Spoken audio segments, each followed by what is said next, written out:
All right, here we go.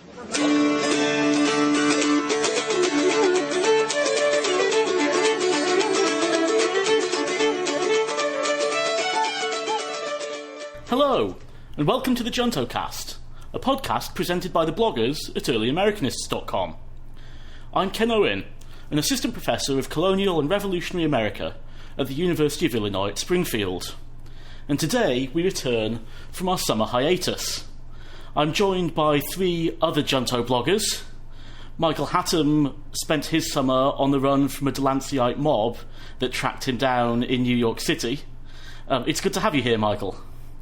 Thank you, Ken. You know, the drama isn't over. I still have Chris Minnie outside my house burning me an effigy every night. And Michael is a PhD student and teaching fellow at Yale University. We're also joined by Roy Rogers, who spent his summer on a botanising trip in upstate New York. Roy, can you respond to Federalist allegations that this proves you wish to run for president in 2016? I can neither confirm nor deny your accusations, Ken, but I'm glad to be here. Roy is a PhD candidate at the CUNY Graduate Center and a writing fellow at the New York City College of Technology. Finally, we're joined by Mark Boonshoft, who was last seen entering a congregational church, but unfortunately he got in at the start of the sermon and has only just been allowed to leave. Thanks for coming here straight afterwards, Mark. Thanks, Ken. Today on the podcast, we're going to be doing the first in an occasional series, revisiting some classic works in the field of early American history. The idea of each episode will be to break down the argument of the book, look at the questions that it raises, and discuss how well the argumentation of the book has stood up in light of more recent historical writing. And to kick off this series, we're going to be looking at Bernard Bailyn's book, The Ideological Origins of the American Revolution. Mark, I believe you have a few things to say about the author and the origins of the publication. Thanks, Ken. Bailyn was a professor of early American history at Harvard, and he had previously worked on colonial education and merchants in late 17th century New England. The majority of the book we're discussing comes from a lengthy introductory essay to a volume of Revolutionary-era pamphlets that Bailyn edited for Harvard University Press in 1965. By 1967, he had expanded that into a book form, and that became The Ideological Origins of the American Revolution. And why was the book's argument considered so important at the time that it was published?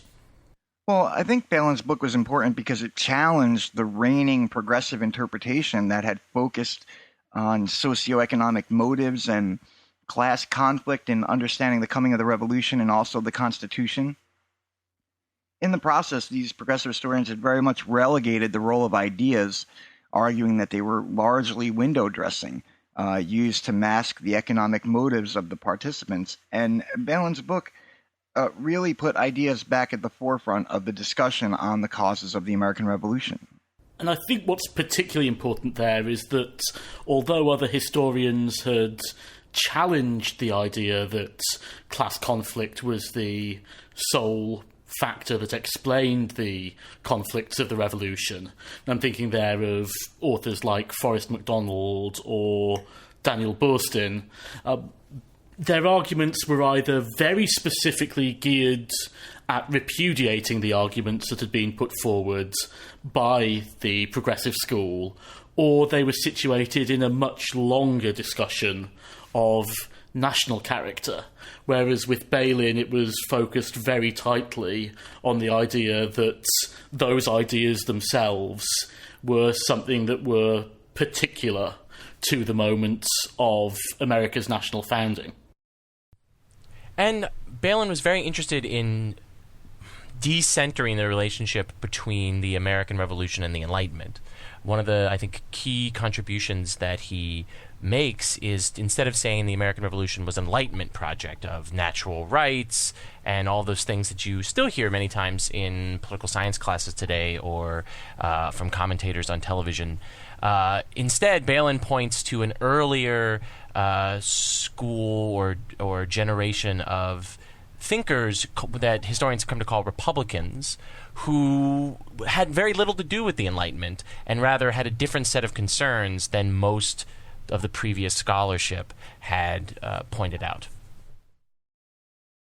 And I think at the same time, it's also important to remember that this is published in 1967, and historians that would consider themselves part of the New Left had been taking progressive history and in some ways pushing it even more to emphasise conflict and to emphasise an importance of activism within wider society.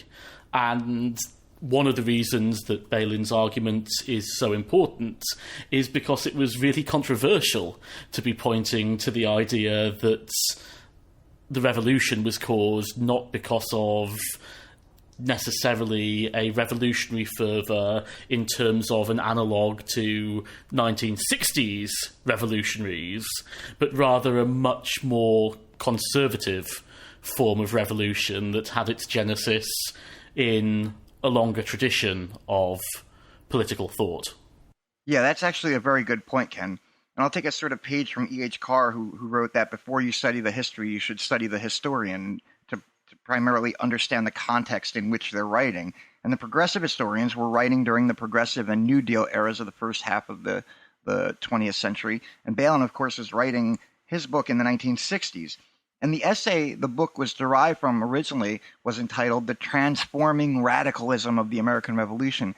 And that gets changed within 2 years by 1967 to The Ideological Origins of the American Revolution.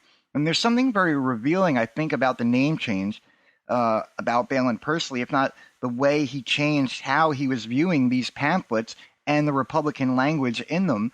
And I think that was due in no small part to the events occurring on college campuses at the time and his reaction to them, namely his profound uncomfortability with what radicalism had come to mean by 1967. So, in repudiating radicalism in the way that Bailyn does in that change of title, it emphasises the importance of two terms in particular for Bailyn's argument, one of which is ideology, and the other of which is the idea of republicanism.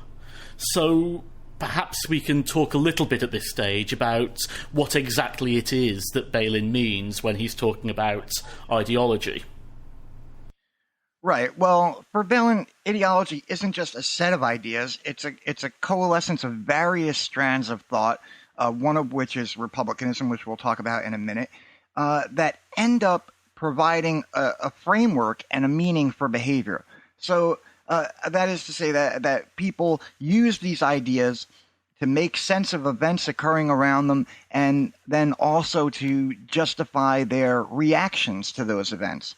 So methodologically speaking, it's important to understand that Bailyn is not arguing that ideas in and of themselves are directly causing events, but that ideas are central to how people are understanding events that are occurring and central to how people are deciding to react to those events.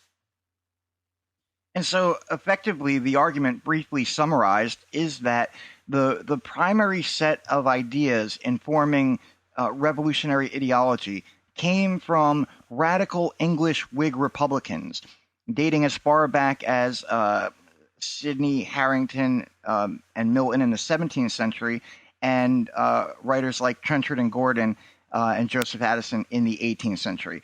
And these writers, again, to briefly summarize and oversimplify, argued that liberty and power were effectively engaged in a sort of zero-sum struggle, and that people were necessarily corrupted by power, and therefore it was the duty of virtuous citizens to be constantly on guard against abuse of power, whether that was, the tyranny by an individual or conspiracy and corruption by a group of people.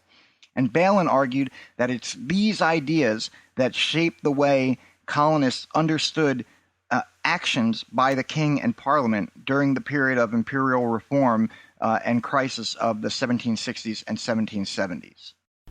And in making that point is essentially arguing that there is a particular cultural inheritance that the colonists in North America have on the eve of the Revolution that feeds back to much earlier British traditions.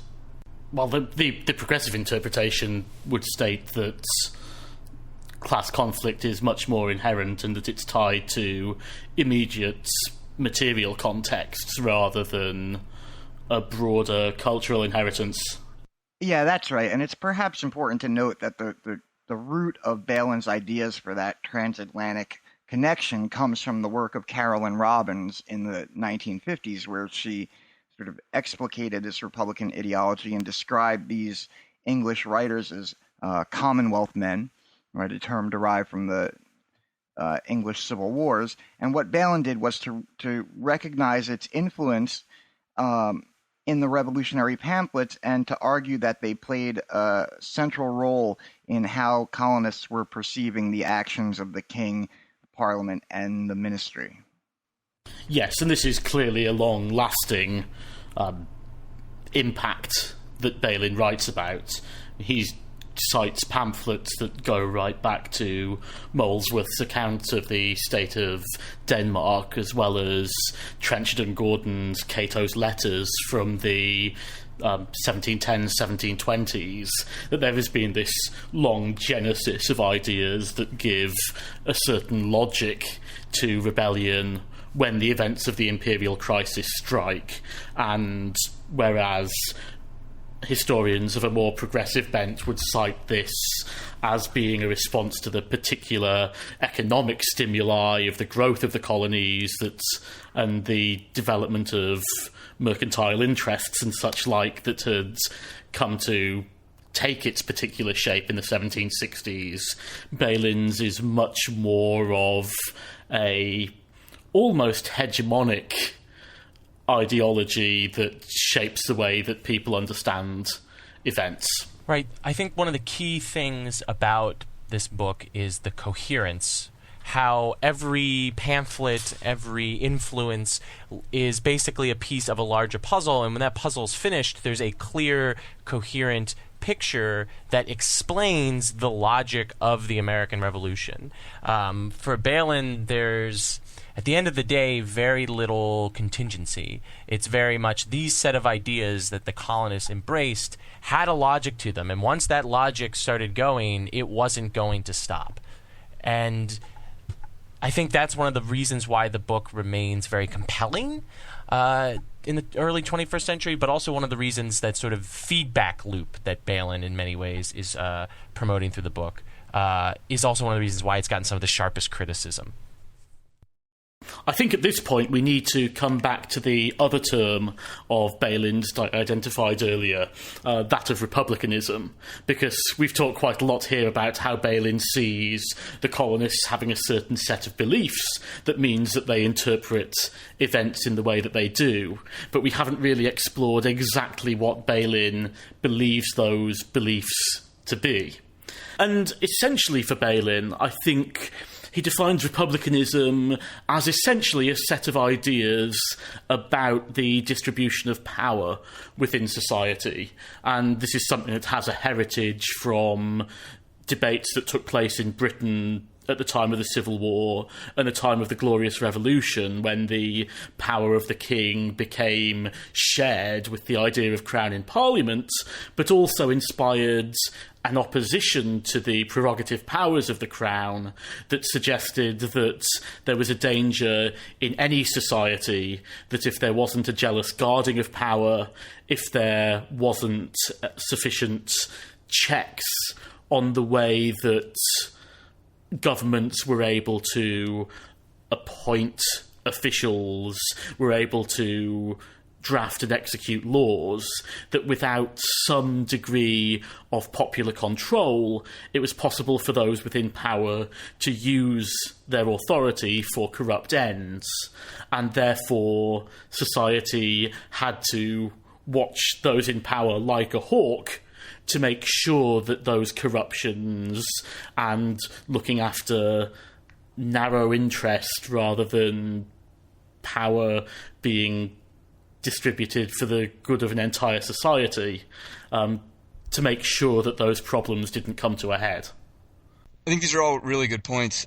Ken, I think you did an admirable job summing this up. But I want to sort of tie this back to some of the things Roy was saying. And I think that Bailyn's attempt to sort of make this a kind of hegemonic interpretation rests on his sense of colonial politics writ large and in every colony. And he has another book, The Origins of American Politics, which came out around the same time, in which he kind of spells out his thinking about colonial politics and even goes colony by colony at one point in the middle of the book. But basically, what he comes to is that to conclude is that these Republican ideas take on particular salience in the American colonies just because of the way the colonies were governed.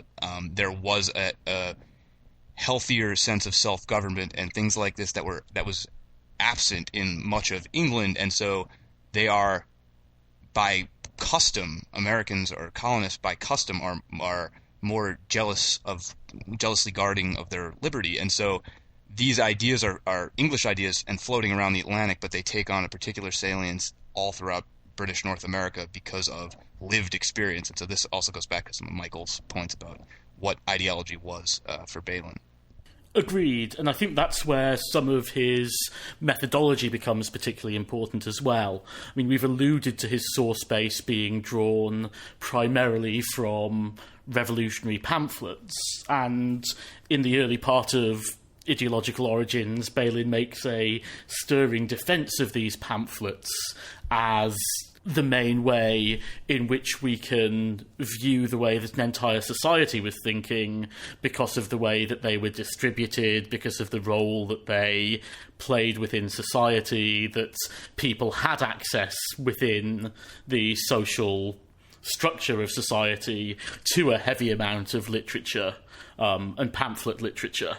Now, I think further historical work has cast some questions, both on how those pamphlets were chosen and on whether they actually did have the distributive effect that Bailyn claims for them. But within Bailyn's argument, these are things that everyone is reading, and these are things with which every colonist would have been conversant.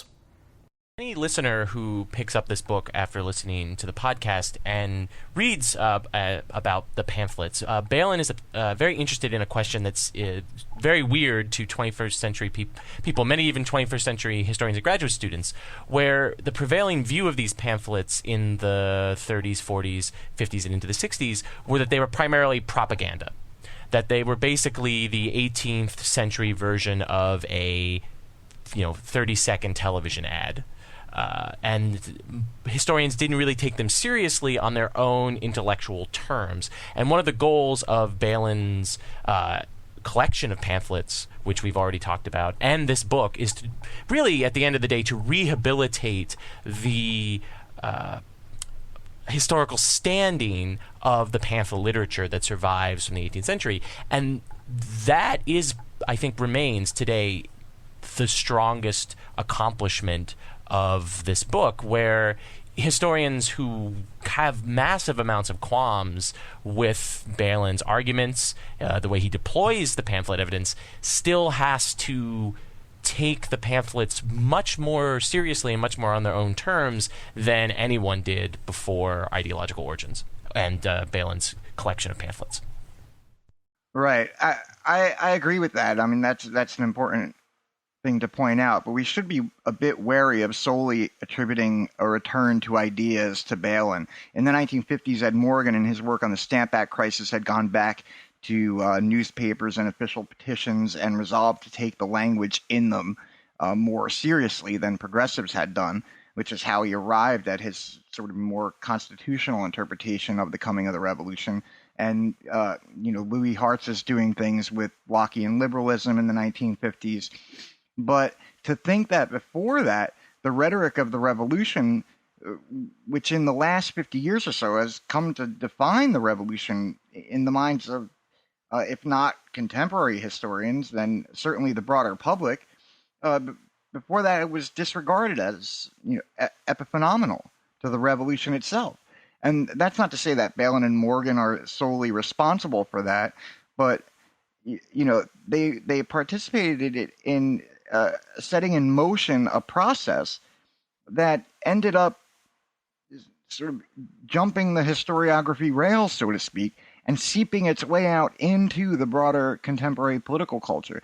Now, I don't know if you'd call that an accomplishment or an achievement per se, but it's certainly part of the longer term and broader effects of the work on the coming of the American Revolution of that period in general. I think I would definitely point to it as an achievement. When I take my students in methods class through some of the potted version of early American historiography, just to get them interested in the concept of historiography, it's always that defense of pamphlets that they pick up on very quickly, and it really does get across to them the idea that the choice of source base is important, and that there are different ways of approaching how you actually come to write about history in any particular terms. And I think Bailyn's use of pamphlets is something that they're able to latch onto and identify quite quickly. Now, obviously, then the question is, how do we go about assessing what it doesn't cover? And I think hopefully that will be what we pick up next in our discussion. But that attempt, at least, at creating a systematic approach for the study of ideas through the form of these revolutionary pamphlets, I think does have a lasting influence on the way that all historians think about the motives of and the motors of political change. Right, I think that's an excellent point. And it is a very teachable book in that sense, especially in terms of relaying the importance of a historian's source base, and not only how historians use different source bases to come to different interpretations, but can even derive different interpretations from the same source base. At the same time, if you want to talk about things that Bailyn is failing to cover, you can go back to Roy's calling this interpretation hegemonic or all-encompassing, necessarily hegemonic. Then the pamphlet source base becomes quite problematic, as it's not including large populations of persons in the colonies at the time who were outside, as it were, of this pamphlet-based discourse. And it simply can't account even for the mere existence of loyalists.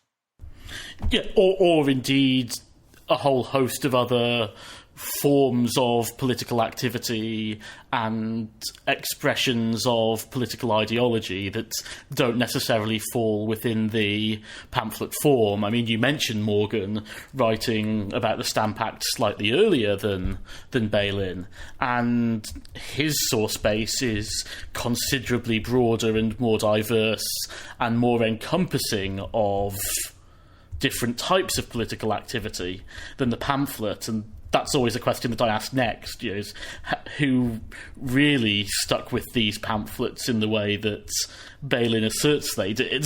What were the other ways that people might have engaged with political ideas, and why doesn't Bailyn talk about those?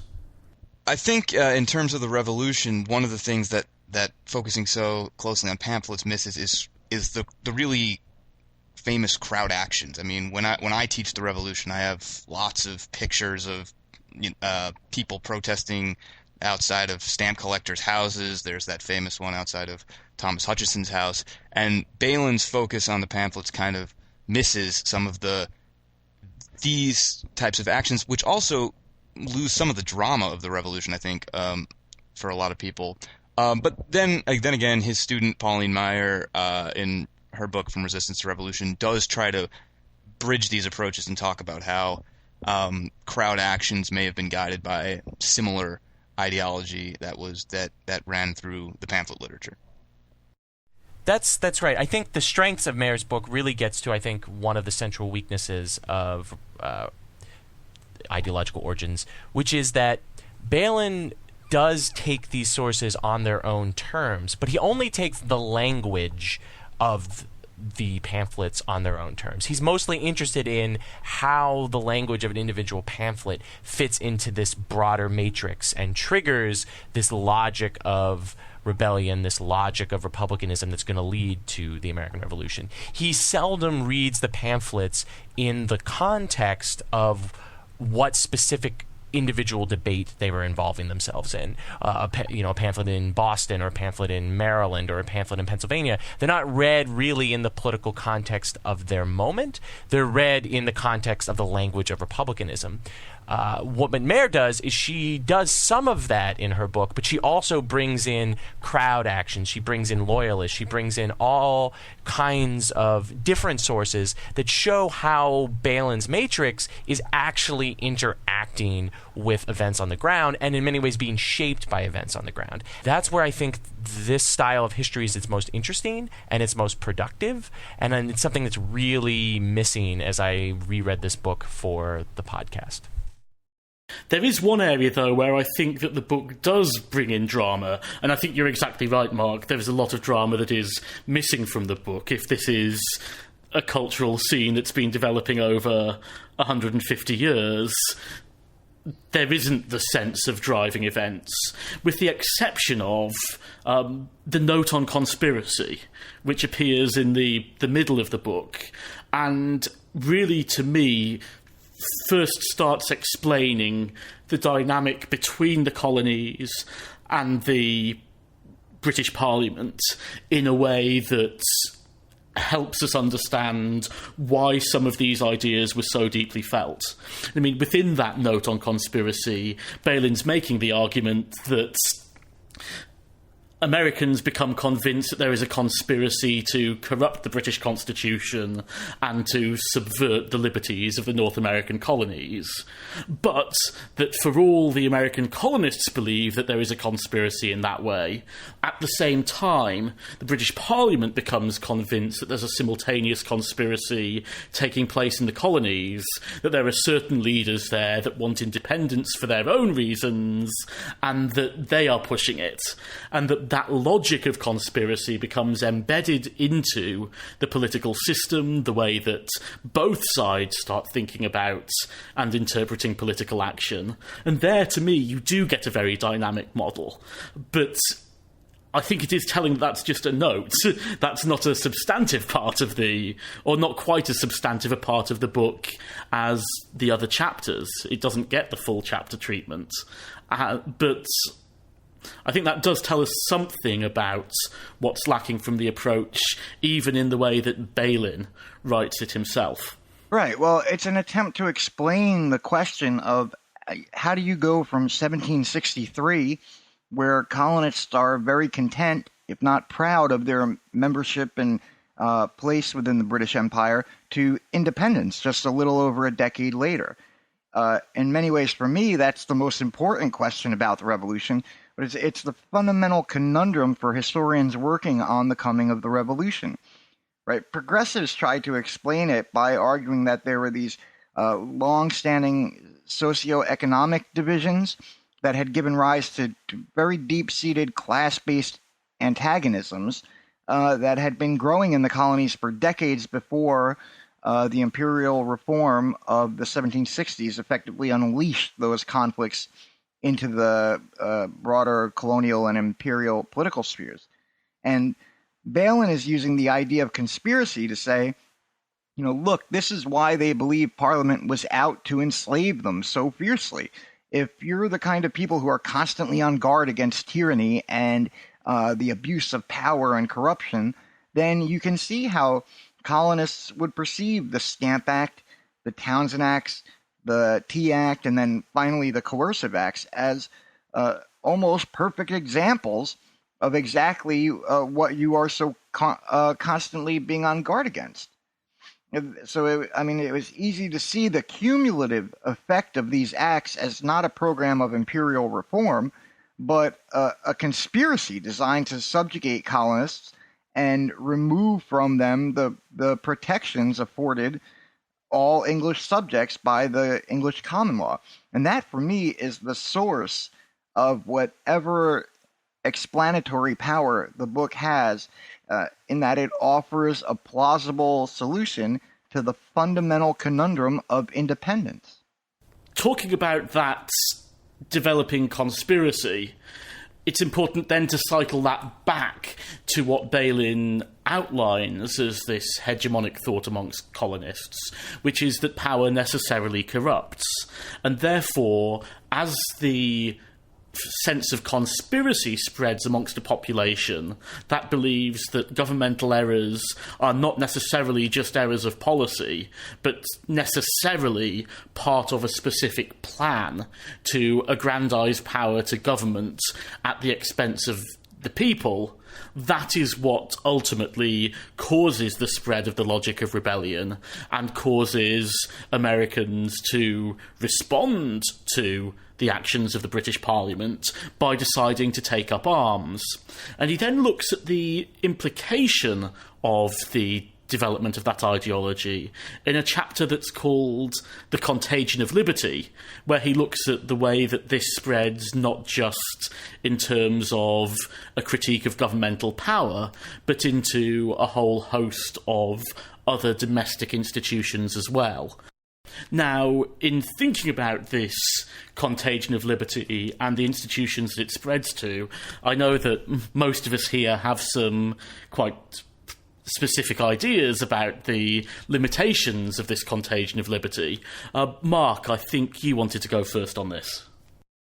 Yeah, so I think one of the more controversial, at this point in time, arguments that Bailyn makes in the Contagion of Liberty chapter is that the revolution in some way forces people to rethink the institution of slavery, that the ideas that are in these pamphlets, the ideas about liberty and power, and even the sort of rhetoric they use of being enslaved by the king or by parliament can trickle down and actually start to have an effect on actual slavery. But he backs off a little, which I didn't quite remember, but in rereading it in preparation, at the end of the section on slavery, he says, he kind of acknowledges that it does continue. It's hard to ignore that fact. Even in the North, there's still slavery for decades. But as he puts it, the burden of proof would now lie with its advocates, as opposed to the burden of proof lying with those who oppose slavery. And I think this is a really interesting argument because it kind of plays out that way. Right after the Revolution, slavery does get attacked in certain places, but it also breeds a vitriolic and kind of pro-slavery pamphlet literature that in defense of slavery. And so it's kind of it's an interesting argument in kind of the way the pamphlets then sort of backfire. They become the tool of the defenders of slavery in as much as the original revolutionary pamphlets attacked slavery. Well, one of the things that is good in Ideological Origins about slavery is the fact that Bailyn talks about slavery as an intellectual category, that slavery fits into this Republican framework as, in many ways, the opposite of citizenship. The problem, though, with the fact that Bailyn takes that category so intellectually seriously is you really start seeing the fault lines where the delinking of actual lived experiences of actors in history and this ideas expressed in the pamphlet literature, the fact that Bailyn detethers them, they're not linked in his narrative. When he talks about slavery, you really see that. Because oftentimes reading this book, slavery is solely an intellectual category. That these pamphleteers solely viewed slavery as a metaphorical construction. And that's simply, it's simply clear from reading really great books like The Hemmings of Monticello and things like that these slaveholders, these arch-Republicans, can just look out their window or look right next to them to the person who's holding the candle as they write these pamphlets is an enslaved African or enslaved African-American. And I think the fault lines of Bailyn's work, slavery just casts such a sharp line into the very troubled relationship between, in Gordon Wood's words, the rhetoric and the reality of the American Revolution. And I think that's part of the limitations of the methodology, just to build on what you said there. Yeah, I completely agree with that. And at times you read Bailyn and you think, well, pamphlets never fought a battle. Pamphlets never freed a slave. Pamphlets never whipped a slave either. They never instituted that sort of punishment. And the fact that the ideas within the pamphlets almost become disembodies from the people that were writing them really does lead to some of the odder parts of Bailyn's rhetoric when dealing with questions of slavery.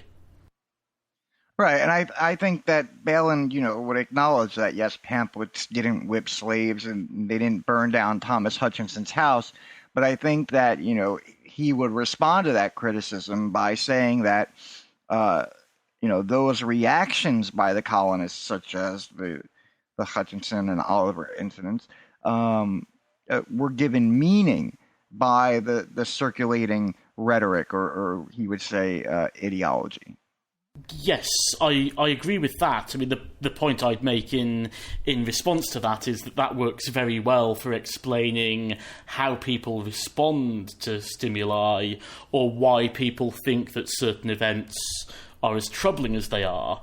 But I think what we're speaking to in this discussion of slavery, and I'll be very interested to hear what you guys think when he broadens this into religion and deference as well, is that it's much less good at explaining what action they take in response to identifying that there is a problem.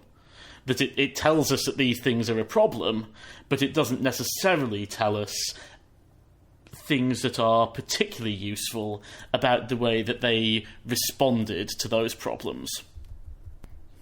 Well, I think it breaks down why they come to believe that independence and completely breaking away from the British Empire makes sense, but I don't think the argument sheds an awful lot of light on the questions of why colonists looked to the particular solutions that they did in terms of seeking independence or in terms of instituting new governments. Right. Well, I mean, Roy has made the point that the argument doesn't explain the revolutionary response to slavery.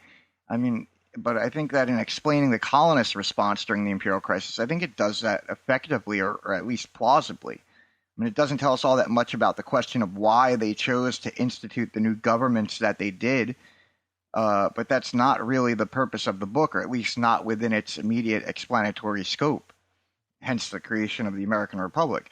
Gordon Wood's dissertation and book, but I think that Roy is right that slavery is one of the points at which Bailyn's argument is at its weakest. One of the threads of our discussion today has focused on the fact that really there's quite a lot of scepticism in some ways about the lasting achievements of Bailyn's argument. And so I thought to bring some sort of conclusion to our discussion, we would want to think about where Bailyn's book stands in the field today. How has it affected the way that historians think about early America, and how central it remains to the stories historians tell about the Revolution in general? Ideological Origins of the American Revolution is very widely influential. It's still widely read, particularly in graduate seminars at most institutions today. The book sort of has had two legacies, though. One is a debate between Bailyn and his students like Gordon Wood and Pauline Maier with other intellectual historians such as Joyce Appleby about what is the intellectual origin of the American Revolution. It's a little out of the purview. This debate is a little bit out of the purview of today's episode, but there was an extended debate throughout the 1970s, the 1980s, and early 1990s over the role of the Enlightenment and the role of this Republican ideology in the foundation of the American Republic. Other people have pushed past Bailyn and brought up many of the issues that we've talked about today, which is the place of people like women, the place of people like African Americans, the place of the working class in the American Revolution, and this has caused them to move away from the pamphlet literature and move towards politics out of doors, move into sort of the lived experience of the American Revolution and how particular people or particular groups' lived experience of the revolution caused them to make certain choices. And we can also add loyalists into this. All of these groups who are not at all present in Ideological Origins of the Revolution have gotten so much historical attention since 1967 that sort of Bailyn doesn't cast that big of a shadow, despite the fact that he remains widely read and influential. That's right. The book had its original moment in the late 60s and early 70s, like Bailyn had his moment in that time. And then developments in the field, like new social history and then cultural turn, they not only marginalized the book's methodology, but also the topic of the book, the question of the coming of the revolution. And subsequent generations were not largely interested in that question after the exhaustive republicanism versus liberalism debates of the 70s and 80s. So in some sense, the way in which he was marginalized, was not by his books being replaced by some new, fresher interpretation of the question, but by the rendering of his question irrelevant to subsequent generations of historians. So, I mean, at the same time, the central core of the book seems to me to remain fundamental to how we understand the coming of the revolution politically, and how it is taught to many undergraduates. And I think the reason for that also explains in part why we're still talking about the book like this almost 50 years later. It's because there has not been a book that has reinterpreted the question on such a broad scale as Bailyn attempted in the mid-1960s. Yeah, I mean, the book has been a bit of a punching bag, I think, in the graduate seminars, and even when I came across it as an undergraduate, in some ways it's very easy now to look at it and pick out its flaws, but when you're reading a book for a seminar, you're doing something in a very different way than constructing a broader research project. And even within our discussion today, I think a lot of the questions have been, but it doesn't include this, it doesn't include this, it doesn't include this, rather than really knowing exactly how an alternative superstructure in terms of explaining the revolution comes in. I mean, partially I think that's just because the historical field today tends to view action in a very different way from that Bailyn does. The idea that there's a hegemonic culture rather than a culture that's predicated on conflict, I think is somewhat old-fashioned, and even those books that want to make a big case for the importance of ideas would tend to stress the clash of ideas rather than looking at where ideas held people together. I think Ken makes a really good point about, and so did Michael, about we've been thinking about what Ideological Origins leaves out or something, or what it attempted to replace. And rather than thinking about the sort of its maybe failed legacy of, making ideas hegemonic or extra important, I do think he was successful in just getting ideas to matter to political historians really broadly. And so instead of thinking about what he tries to replace and maybe doesn't replace, it's probably more useful to think about what he inserts into the literature in the last decades. And I think that just the general idea that ideas and political literature are not inherently propaganda is still that is uncontested, I think, in the literature at this point. People read political ideas, they read them against the grain, they'll read newspaper articles and pamphlets, but they take them seriously. And I think this is true even of sort of neo-progressive historians, the people that are preceded by people we pit against Bailyn. People like Woody Holton spend a lot of time reading newspaper articles and essays written by people who had a different point of view maybe than the people that are dominating Bailyn's narrative or Gordon Wood's narrative, but they're taking these ideas seriously, and it's part of building their arguments about how social structure and socioeconomic issues and problems of slavery matter to the revolution. They build those arguments as much with pamphlets as they do with other sources of evidence. Yes, and I think you're right that books about the revolution that are often considered to have more of a social interpretation, and I'm thinking here books like Gary Nash's Urban Crucible actually have a significantly sharper political content than we would find if we were looking at British or European history that's written in the same period, that those ideas really do permeate into what it means to write about the revolution, even when social historians studying other periods where that literature isn't as important don't take those questions of ideas quite so seriously. Yeah, I think that's right. And I think to go back to what Mark was saying about the return to ideas being an important part of the book's legacy, that's absolutely right. And I also tend to think of it as a sort of very early form of a history of political culture, which really blossomed in the last 20 years or so in the early Republic period. But he's always seemed to me to be grasping to define late colonial political culture.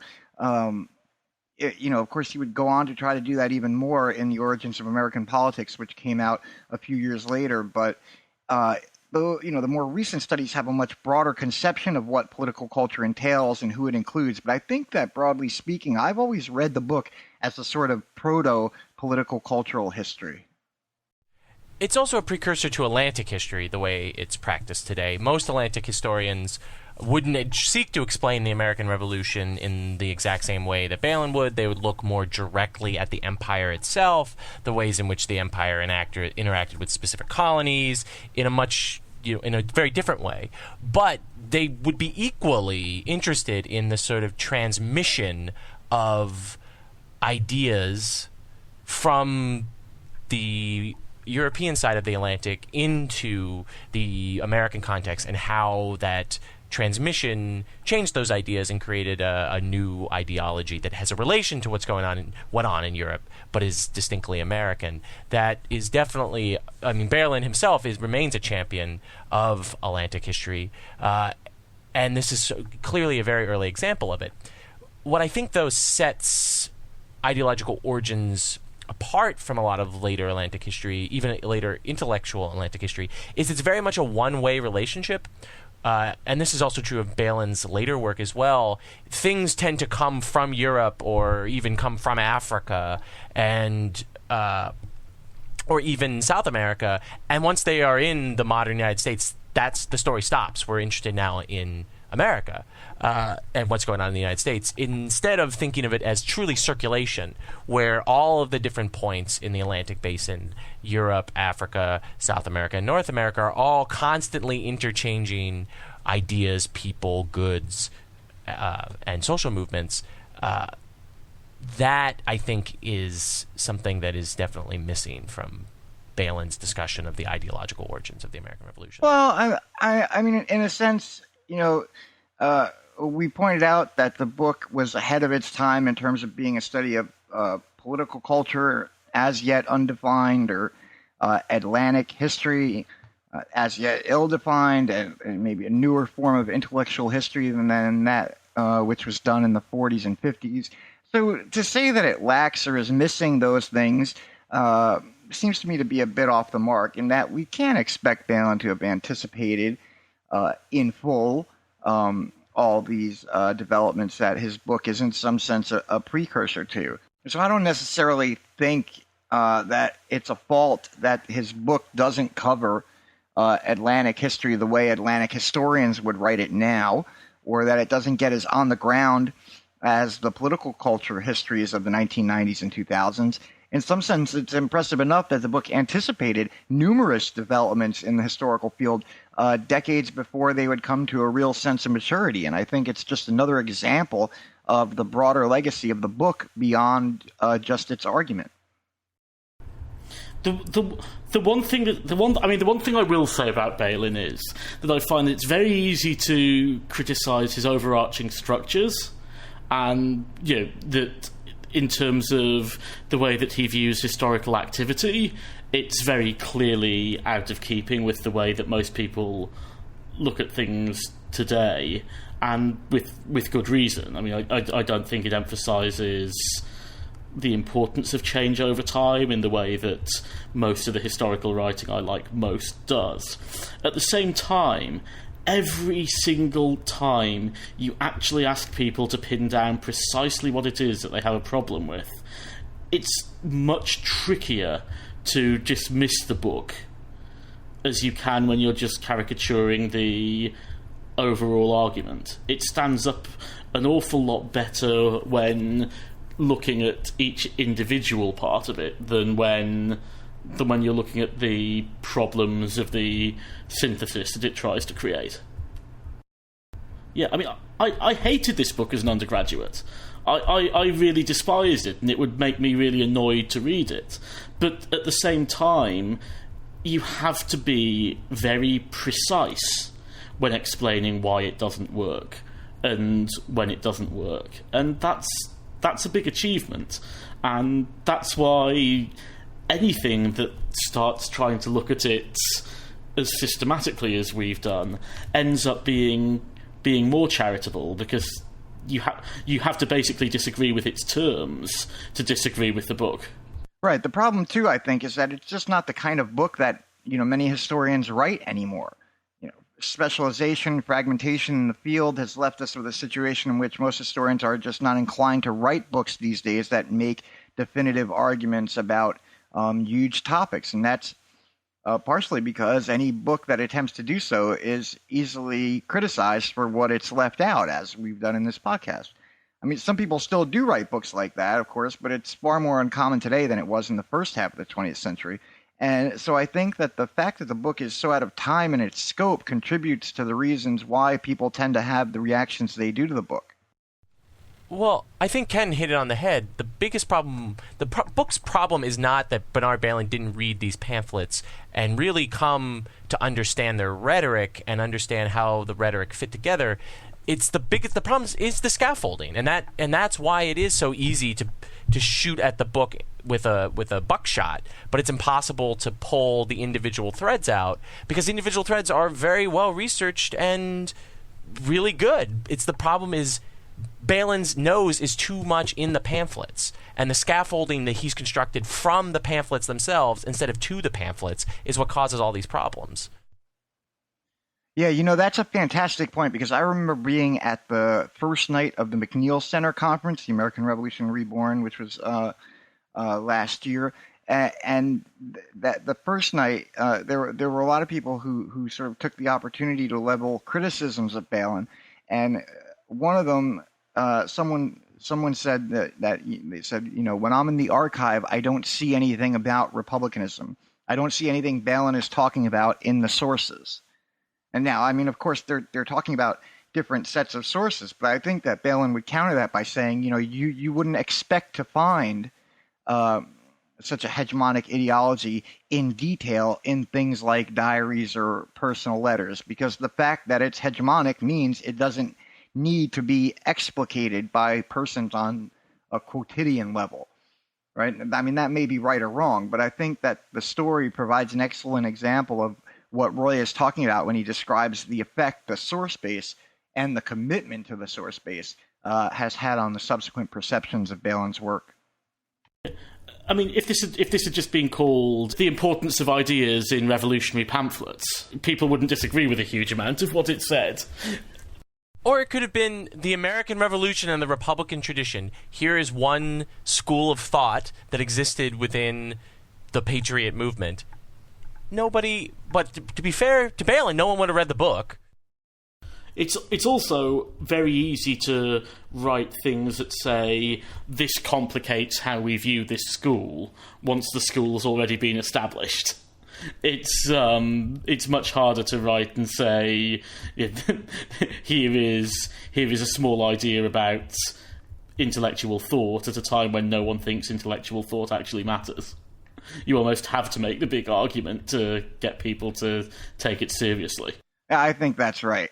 When I've talked about this, when I talk about the historiography of the revolution with undergrads, when you're offering an interpretation that is directly at odds with the current reigning interpretation or paradigm, you have to go all in on your argument. And in some sense, the degree to which you have to do that is, correlates to the entrenchment of the interpretation that you're challenging. But it's something that, I try to tell them that as a reader of a work of history, there's something that, you should at least be aware of. That brings us to the end of our discussion today, although I think what's been highlighted in the foregoing discussion is not only how controversial Bailyn has been, but also how, because of that controversy, many of the questions that he's asked have framed broader discussions about the revolution, even if people have rejected his framework. If you'd like to read more about the issues that we've discussed today, please visit bit.ly/thejuntocast, where we'll be putting up links and references to the books and other articles that we've referenced in our discussion. The JuntoCast is a part of the Junto Podcast Network, which also includes the History Carousel, a podcast bringing history full circle with the present. And as ever, if you like what you've heard on the Junto Podcast, you should also check out our website, earlyamericanists.com. You can subscribe to the JuntoCast in iTunes by searching for the JuntoCast. And if you have comments about anything that you've heard today, please drop by our website and let us know. Alternatively, you can email us at thejuntoblog@gmail.com, or you can find us on Twitter with the handle @thejuntoblog. For updates specifically relating to the JuntoCast, we are on Twitter with the handle @JuntoCast. As ever, thanks a lot for listening, and we hope you'll join us for the next episode.